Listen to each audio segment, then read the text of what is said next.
ओम शांति।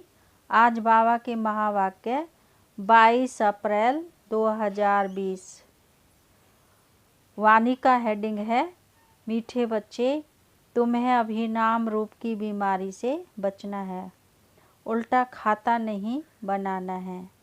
एक बाप की याद में रहना है। प्रश्न है, भाग्यवान बच्चे किस मुख्य पुरुषार्थ से अपना भाग्य बना देते हैं? भाग्यवान बच्चे किस मुख्य पुरुषार्थ से अपना भाग्य बना देते हैं? उत्तर है, भाग्यवान बच्चे सबको सुख देने का पुरुषार्थ करते हैं। मनसा वाचा कर्मणा कोई को दुख नहीं देते हैं। शीतल होकर चलते हैं तो भाग्य बनता जाता है। तुम्हारी यह स्टूडेंट लाइफ है। तुम्हें अब घुटके नहीं खाने हैं। अपार खुशी में रहना है। गीत है, तुम ही हो माता पिता तुम ही हो। ओम शांति। सभी बच्चे मुरली सुनते हैं। जहाँ भी मुरली जाती है सब जानते हैं कि जिसकी महिमा गाई जाती है वह कोई साकार नहीं है, निराकार की महिमा है। निराकार साकार द्वारा अभी सम्मुख मुरली सुना रहे हैं। ऐसे भी कहेंगे कि अभी हम आत्मा उन्हें देख रहे हैं। आत्मा बहुत सूक्ष्म है, इन आँखों से देखने में नहीं आती। भक्ति मार्ग में भी जानते हैं कि हम आत्मा सूक्ष्म हैं, परंतु पूरा रहस्य बुद्धि में नहीं है कि आत्मा क्या है। परमात्मा को याद करते हैं, परंतु वह है क्या यह दुनिया नहीं जानती। तुम भी नहीं जानते थे। अभी तुम बच्चों को यह निश्चय है कि यह कोई लौकिक टीचर व संबंधी भी नहीं। जैसे सृष्टि में और मनुष्य हैं वैसे यह दादा भी था।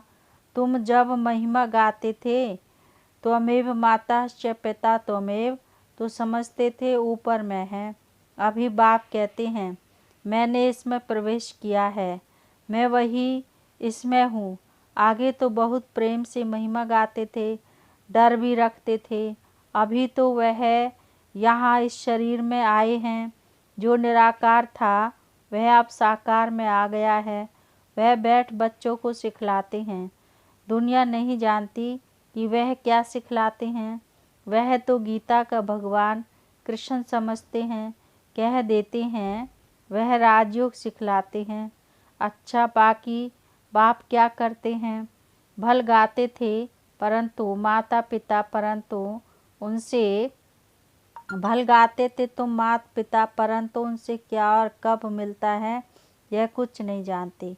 गीता सुनते थे तो समझते थे कृष्ण द्वारा राजयोग सीखा था, फिर वह कब आकर सिखलाएंगे वह भी ध्यान में आता होगा। इस समय यह वही महाभारत लड़ाई है तो ज़रूर कृष्ण का समय होगा। ज़रूर वही हिस्ट्री ज्योग्राफी रिपीट होनी चाहिए। दिन प्रतिदिन समझते जाएंगे। ज़रूर गीता का भगवान होना चाहिए। बरोबर महाभारत लड़ाई भी देखने में आती है। ज़रूर इस दुनिया का अंत होगा। दिखाते हैं पांडव पहाड़ पर चले गए तो उनकी बुद्धि में यह आता होगा। बरोबर विनाश तो सामने खड़ा है। अब कृष्ण है कहाँ? ढूंढते रहेंगे जब तक तुमसे सुने कि गीता का भगवान कृष्ण नहीं शिव है। तुम्हारी बुद्धि में तो यह बात पक्की है, यह तुम कभी भूल नहीं सकते। कोई को भी तुम समझा सकते हो गीता का भगवान कृष्ण नहीं शिव है। दुनिया में तो कोई भी नहीं कहेगा सिवाय तुम बच्चों के। अब गीता का भगवान राजयोग सिखलाते थे तो ज़रूर इससे सिद्ध होता है। नर से नारायण बनाते थे। तुम बच्चे जानते हो भगवान हमको पढ़ाते हैं, बरोबर नर से नारायण बनाते हैं। इन लक्ष्मी नारायण का स्वर्ग में राज्य था ना। अभी तो वह स्वर्ग भी नहीं है तो नारायण भी नहीं है, देवताएं भी नहीं हैं। चित्र है जिससे समझते यह होकर गए हैं। अभी तुम समझते हो इन्हों को कितने वर्ष हुए। तुमको पक्का मालूम है आज से 5000 वर्ष पहले इन्हों का राज्य था। अभी तो है अंत। लड़ाई भी सामने खड़ी है। जानते हो बाप हमको पढ़ा रहे हैं। सभी सेंटर्स में पढ़ते भी हैं तो पढ़ाते भी हैं। पढ़ाने की युक्ति बड़ी अच्छी है, चित्रों द्वारा समझानी अच्छी मिल सकेगी। मुख्य बात है गीता का भगवान शिव व श्री कृष्ण। फर्क तो बहुत है ना। सदगति दाता, स्वर्ग की स्थापना करने वाला अथवा आदि सनातन देवी देवता धर्म की फिर से स्थापना करने वाला शिव या श्री कृष्ण। मुख्य है ही तीन बातों का फैसला। इस पर ही बाबा जोर देते हैं। भल ओपिनियन लिख कर देते हैं कि यह बहुत अच्छा है, परंतु इससे कुछ भी फायदा नहीं। तुम्हारी जो मुख्य बात है उस पर जोर देना है। तुम्हारी जीत है इसमें। तुम सिद्ध कर बतलाते हो भगवान एक होता है। ऐसे नहीं कि गीता सुनाने वाले भी भगवान हो गए। भगवान ने इस राजयोग और ज्ञान द्वारा देवी देवता धर्म की स्थापना की। बाबा समझाते हैं बच्चों पर माया का वार होता रहता है। अभी तक कर्मातीत अवस्था को कोई ने पाया नहीं है। पुरुषार्थ करते करते अंत में तुम एक बाबा की याद में सदैव हर्षित रहेंगे। कोई मुरझाइश नहीं आएगी। अभी तो सिर पर पापों का बोझा बहुत है, वह याद से ही उतरेगा। बाप ने पुरुषार्थ की युक्तियाँ बतलाई हैं, याद से ही पाप कटते हैं। बहुत बुद्धू हैं जो याद में ना रहने कारण फिर नाम रूप आदि में फंस पड़ते हैं। हर्षित मुख हो किसको ज्ञान समझाएं, यह वह भी मुश्किल है। आज किसको समझाया, कल फिर घुटका आने से खुशी गुम हो जाती है। समझना चाहिए यह माया का वार होता है, इसलिए पुरुषार्थ कर बाप को याद करना है। बाकी रोना पीटना व बेहाल नहीं होना है। समझना चाहिए माया पादर यानी जूता मारती है, इसलिए पुरुषार्थ कर बाप को याद करना है। बाप की याद से बहुत खुशी रहेगी, मुख से झट वाणी निकलेगी। पतित पावन बाप कहते हैं कि मुझे याद करो। मनुष्य तो एक भी नहीं जिसको रचता बाप का परिचय हो। मनुष्य होकर और बाप को ना जाने तो जानवर से भी बदतर हुआ। गीता में कृष्ण का नाम डाल दिया है तो बाप को याद कैसे करें, यह बड़ी भूल है जो तुमको समझानी है। गीता का भगवान शिव बाबा है, वही वर्षा देते हैं। मुक्ति जीवन मुक्ति दाता वह है और धर्म वालों की बुद्धि में बैठता नहीं। वह तो हिसाब किताब चुकतू कर वापस चले जाएंगे।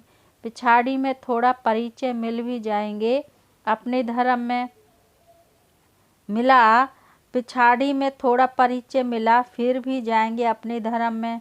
तुमको बाप समझाते हैं तुम देवता थे, अभी फिर बाप को याद करने से तुम देवता बन जाएंगे, विक्रम विनाश हो जाएंगे। फिर भी उल्टे सुल्टे धंधे कर लेते हैं। बाबा को लिखते हैं आज हमारी अवस्था मुरझाई हुई है, बाप को याद नहीं किया। याद नहीं करेंगे तो ज़रूर मुरझाएंगे। यह है ही मुर्दों की दुनिया, सभी मरे पड़े हैं। तुम बाप के बने हो तो बाप का फरमान है मुझे याद करो तो विक्रम विनाश हो जाएं। यह शरीर तो पुराना तमो प्रधान है, पिछाड़ी तक कुछ न कुछ होता रहेगा। जब तक बाप की याद में रहे कर्मातीत अवस्था को पाएं तब तक माया हिलाती रहेगी, किसको भी छोड़ेगी नहीं। जांच करते रहना चाहिए कि माया कैसे धक्का खिलाती है। भगवान हमको पढ़ाते हैं, यह भूलना क्यों चाहिए। आत्मा कहती है हमारा प्राणों से प्यारा वह बाप ही है। ऐसे बाप को फिर तुम भूलते क्यों हो। बाप धन देते हैं दान करने के लिए। प्रदर्शनी मेले में तुम बहुतों को दान कर सकते हो। आपे ही शौक से भागना चाहिए। अभी तो बाबा को ताकीद करनी पड़ती है, उमंग दिलाना पड़ता है, जाकर समझाओ। उसमें भी अच्छा समझा हुआ चाहिए। देह अभिमानी का तीर लगेगा नहीं। तलवारें भी अनेक प्रकार की होती है ना, तुम्हारी भी योग की तलवार बड़ी तीखी चाहिए। सर्विस का उल्लास चाहिए। बहुतों का जाकर कल्याण करें। बाप को याद करने की ऐसी प्रैक्टिस हो जाए जो पिछाड़ी में सिवाय बाप के और कोई याद ना पड़े, तभी तुम राजाई पद पाएंगे। अंतकाल जो अलफ को सिमरे और फिर नारायण को सिमरे। बाप और नारायण यानी वर्षा ही याद करना है, परंतु माया कम नहीं है। कच्चे तो एकदम ढेर हो पड़ते हैं। उल्टे कर्मों का खाता तब बनता है जब किसी के नाम रूप में फंस पड़ते हैं। एक दो को प्राइवेट चिट्ठियां लिखते हैं, देहधारियों से प्रीत हो जाती है तो उल्टे कर्मों का खाता बन जाता है। बाबा के पास समाचार आते हैं, उल्टा सुल्टा काम कर फिर कहते हैं बाबा हो गया। अरे खाता उल्टा हो गया ना। यह शरीर तो पलीत है, उनको तुम याद क्यों करते हो।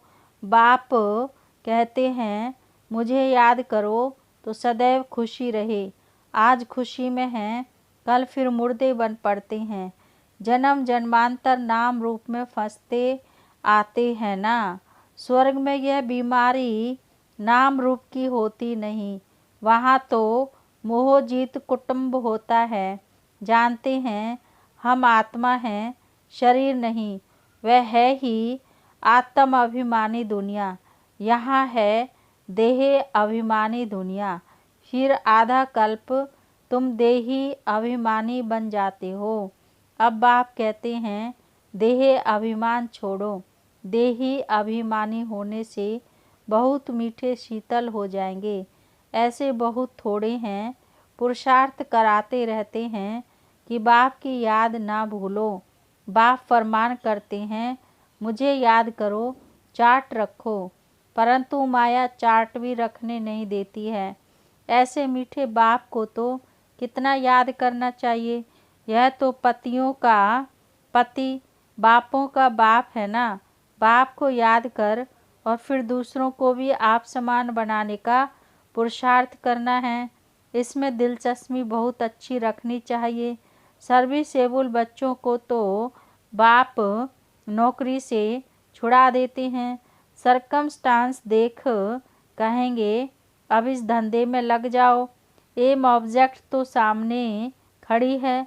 भक्ति मार्ग में भी चित्रों के आगे याद में बैठते हैं ना। तुमको तो सिर्फ आत्मा समझ परमात्मा बाप को याद करना है। विचित्र बाप को याद करना है। यह मेहनत है। विश्व का मालिक बनना कोई मासी का घर नहीं है। बाप कहते हैं मैं विश्व का मालिक नहीं बनता हूँ, तुमको बनाता हूँ। कितना माथा मारना पड़ता है। सपूत बच्चों को तो आपे ही ओनर लगा रहेगा। छुट्टी लेकर भी सर्विस में लग जाना चाहिए। कई बच्चों को बंधन भी है, मोह भी रहता है। बाप कहते हैं तुम्हारी सब बीमारियां बाहर निकलेंगी। तुम बाप को याद करते रहो। माया तुमको हटाने की कोशिश करती है, याद ही मुख्य है। रचता और रचना के आदि मध्य अंत का ज्ञान मिला, बाकी और क्या चाहिए। भाग्यवान बच्चे सबको सुख देने का पुरुषार्थ करते हैं। मनसा वाचा कर्मणा किसी को दुख नहीं देते हैं, शीतल होकर चलते हैं तो भाग्य बनता जाता है। अगर कोई नहीं समझते हैं तो समझा जाता है इनके भाग्य में नहीं है। जिनके भाग्य में है वे अच्छी रीति सुनते हैं, अनुभव भी सुनाते हैं ना। क्या क्या करते थे, अब मालूम पड़ा है जो कुछ किया उससे दुर्गति ही हुई। सदगति को तब पाएं जब बाप को याद करें।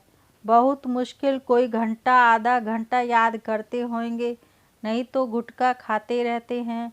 बाप कहते हैं आधा कल्प गुटखा खाया, अब बाप मिला है, स्टूडेंट लाइफ है तो खुशी होनी चाहिए ना। परंतु बाप को घड़ी घड़ी भूल जाते हैं। बाप कहते हैं तुम कर्म योगी हो, वह धंधा आदि तो करना ही है, नींद भी कम करना अच्छा है। याद से कमाई होगी, खुशी भी रहेगी। याद में बैठना जरूरी है। दिन में तो फुर्सत नहीं मिलती है, इसलिए रात को समय निकालना चाहिए। याद से बहुत खुशी रहेगी। किसको बंधन है तो कह सकते हैं बाप हमको तो बाप से वर्षा लेना है, इसमें कोई रोक नहीं सकता। सिर्फ गवर्नमेंट को जाए समझाओ कि विनाश सामने खड़ा है। बाप कहते हैं मुझे याद करो तो विक्रम विनाश होंगे और ये अंतिम जन्म तो पवित्र रहना है, इसलिए हम पवित्र बनते हैं। परंतु कहेंगे वह जिनको ज्ञान की मस्ती होगी, ऐसे नहीं कि यहाँ आकर फिर देहधारी को याद करते रहें। देहाभिमान में आकर लड़ना झगड़ना जैसे क्रोध का भूत हो जाता है। बाबा क्रोध करने वाले की तरफ कभी देखते भी नहीं, सर्विस करने वालों से प्यार होता है। देहाभिमान की चलन दिखाई पड़ती है। गुलगुल तब बनेंगे जब बाप को याद करेंगे। मूल बात है एक दो को देखते बाप को याद करना है। सर्विस में तो हड्डियां देनी चाहिए। ब्राह्मणों को आपस में खीर खंड होना चाहिए, लून पानी नहीं होना चाहिए।